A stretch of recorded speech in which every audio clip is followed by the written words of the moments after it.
জায়গাটাকে কনজেস্টেশন করে দিয়েছে। এক্ষেত্রে স্ট্রাইকার সম্পন্ন হলে সম্পর্কিত গোলরক্ষক সিন্টু তিনি কিন্তু জায়গাটাকে কনজেস্টেশন করেছেন, বের হয়ে অনেকটা জায়গাটা কমে দেওয়ার কারণে এটা একটি ভালো সিদ্ধান্ত ছিল গোলরক্ষক সিন্টু।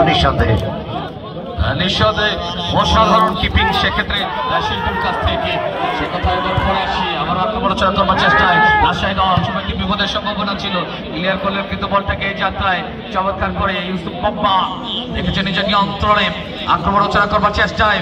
সেক্ষেত্রে রাজশাহী দল রাজশাহী এখন রেখেছে নিজের নিয়ন্ত্রণে রাজু থেকে এই পর্যায়ে বল পেয়ে গেছে মানিক থেকে দিয়েছিল সদিত ফুটবল দেশে ক্লিয়ার করেছিল বলটাকে, বল রেখেছে এই পর্যায়ে নিজের নিয়ন্ত্রণে। সেক্ষেত্রে সালমান থেকে হাবিবের কথা বল, হাবিব থেকে আরিফ থেকে বল পেয়ে গেছে আবারও হাবিবের নিয়ন্ত্রণে বল সামনে এগিয়ে যাওয়ার পর হয় দুর্দান্ত কয়েকটা আক্রমণ লক্ষ্য করলেন দর্শক বন্ধু আপনারা। আবারও গোলরক্ষক সেক্ষেত্রে শিল্টু একের পর এক আক্রমণ, মুহুর্মুহুর আক্রমণ, পাল্টা আক্রমণের মধ্য দিয়ে আজকে দুই দলের খেলা কিন্তু উপভোগ করছেন সবুজ সংঘ ইয়াংস্টার ক্লাব সিরাজগঞ্জ ভার্সেস কিশোর ফুটবল একাডেমি রাজশাহী। চলন্ত বলে ক্লিয়ার করলেন ক্লিয়ার করেছিল বলটাকে দেখেছে এই যাত্রায় আবার হবে চেষ্টায় চমৎকার ডিসিশন, আবারও আক্রমণ রচনা করবার চেষ্টায় বল পেয়ে গেছে কিন্তু ওয়ান্স এগেইন আবারও সেই দুর্দান্ত তারকা বিদেশি নাইজেরিয়ার এই খেলোয়াড়টি রাখতে পারেন না কিছুক্ষণ। ভালো ক্রস ছিল, আরেকটু যদি নিচ দিয়ে যেত তাহলে হয়তো বা বিপত্তি ঘটতে পারত, তেমনটি ঘটে নাই। স্কোর লাইন কিশোর ফুটবল একাডেমি রাজশাহী 0 সবুজ সংঘ ইয়াংস্টার ক্লাব সিরাজগঞ্জ 0। ফার্স্ট হাফের খেলা উপভোগ করছেন বন্ধু আপনারা। ওখানে কিন্তু বলটি লাগলো কোথায় জানেন? মহিলা দর্শক তো আছে, মহিলা দর্শক মাঠে আছে না? এখানে যে ফুচকার গাড়ি যে আছে, এখানে বিভিন্ন আইটেমের যে খাবার আছে ওনাদেরকে একটু স্মরণ করে দিলে বলটি পড়ার কারণ যে মহিলারা আপনার উপরে কি খেতে পারেন বিরতির সময়। অবশ্যই ওই যে এখানে মা বোনরা আছে, সেখানে আমাদের সাজু ভাই একেবারে সীমান্তের অতন্ত্র প্রহরীর মতো দায়িত্ব পালন করছেন যাতে কোনো ধরনের বিশৃঙ্খলা ওই জায়গায় না হয়।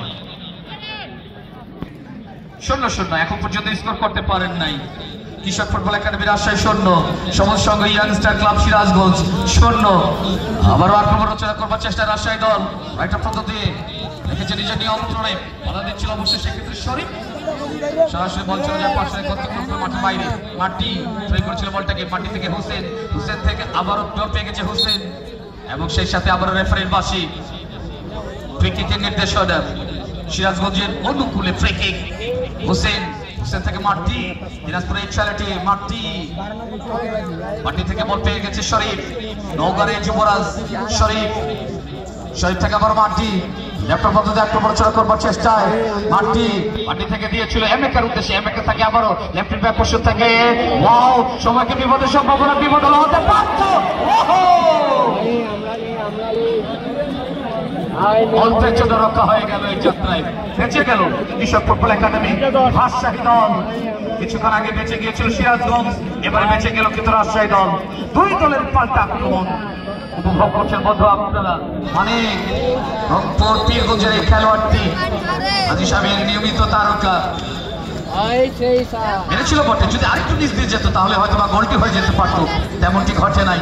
সিরাজগঞ্জের গেদা সাফল সব ঝাফা উঠলো, মনে করলে গোল হয় হইল না যে আওয়াজ হবে তো আওয়াজ হবে রে, আওয়াজ করা লাগবি কোন চুপ করে বসে থাকা যাবি না।